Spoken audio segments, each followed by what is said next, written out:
गणपत्याय नमः। ओम श्री गणेशाय नमः। ओम श्री दुर्गा देव्ये नमः। ओम श्री दुर्गाये नमः।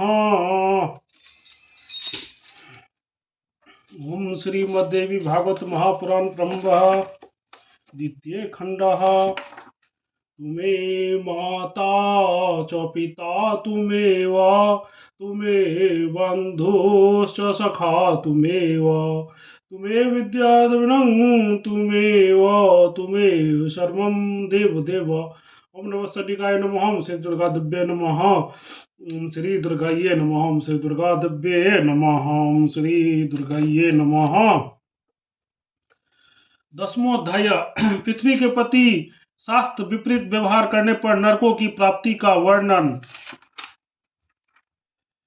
नारद जी बोले, भूमि का दान करने से होने वाले पुण्य तथा उसका हरण करने से होने वाले पाप, दूसरों की भूमि छीनने से होने वाले पाप, दूसरों के द्वारा खोदे गए जलहीन कुओं को बिना उसकी आज्ञा लिए खोदने, अम्बु चावी दिनों में भूखलन करने, पृथ्वी पर वीर त्याग करके दीपक रखने से जो पाप होता है उसे मैं यत्न पूर्वक सुनना चाहता हूँ।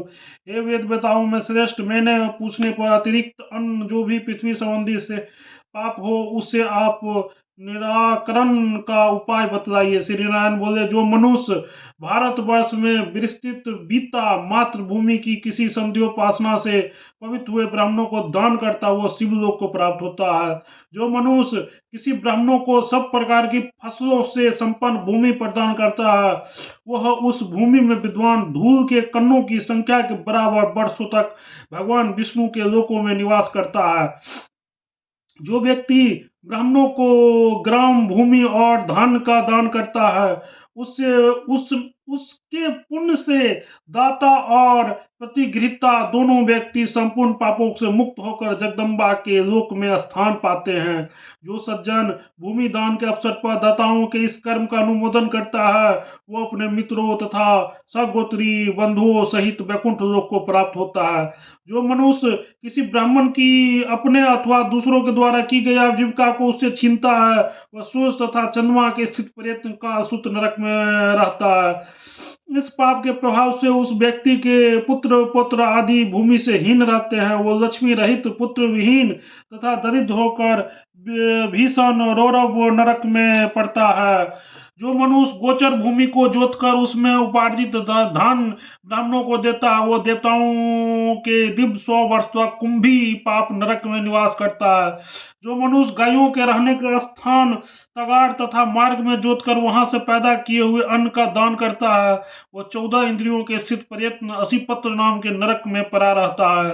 जो मनुष्य किसी दूसरे के कुएं, तगार आदि में 5 मृत्तिका पिंडों को निकाले बिना ही उससे स्नान करता है वो नरक प्राप्त करता है, उसका स्नान भी निष्फल होता है।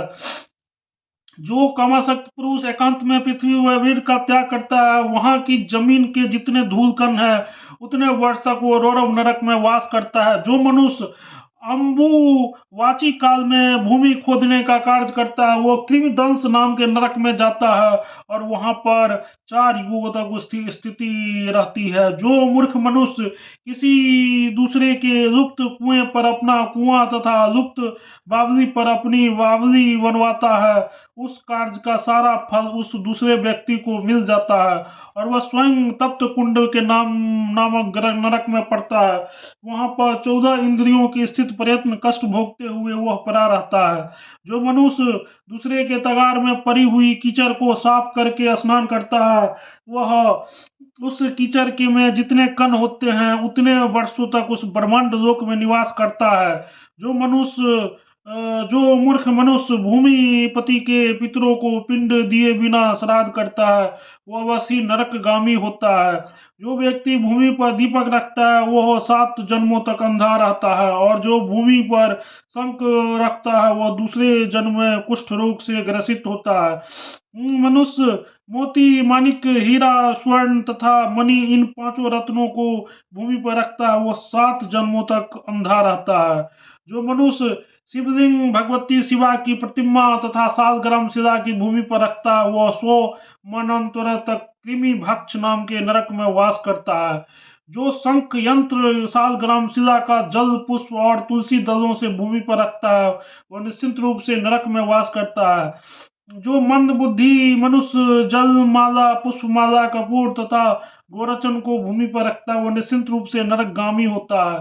चंदन, काष्ठ, रुद्राक्ष और कुश की जड़ जमीन पर रखने वाला मनुष्य एक मनंतर प्रयत्न नरक में वास करता है। जो मनुष्य पुस्तक तथा यज्ञोपवीत भूमि पर रखता है, वह अगले जन्म में वृप योनि में उत्पन्न नहीं होता है। जो सभी वर्णों के द्वारा पूज्य ग्रंथि युक्त यज्ञोपवीत को भूमि पर रखता है, वो निश्चित रूप से इस लोक में ब्रह्म हत्या के समान पाप का भागी होता है। जो मनुष्य यज्ञ करके यज्ञ भूमि को दूध से नहीं सींचता है, वो 7 जन्मों तक कष्ट भोगता हुआ तप्त भूमि नाम के नरक में निवास करता है। जो मनुष्य भूकंप तथा ग्रहण के अवसर पर भूमि खोदता है, वो महापापी जन्मांतर में निश्चित रूप से अंगहीन होता है। हे महामुने, इस धरती पर सभी लोगों के भवन है, इसलिए भूमि कश्यप की पुत्री होने के कारण, कश्यपी स्थित रूप में रहने के कारण, अचला विश्व को धारण करने में विशंभरा अनंत रूपों वाली होने के कारण, अनंता पृथ्वी की कन्या होने अथवा सर्वत्र फैली रहने के कारण पृथ्वी कही गई है। इति श्रीमद्भागवत महापुराण सहस्त्रायां संहितायां नवम स्कंदे पृथ्वी आख्यानं वर्णन नरक फल प्राप्ति वर्णन नाम 10वां अध्याय। ओम तत्सत। प्रेम से बोलो जगत जननी जगदम्बा माता की जय। जय माता दी। हर हर महादेव। हर हर बम बम, हर हर बम बम, हर हर बम बम।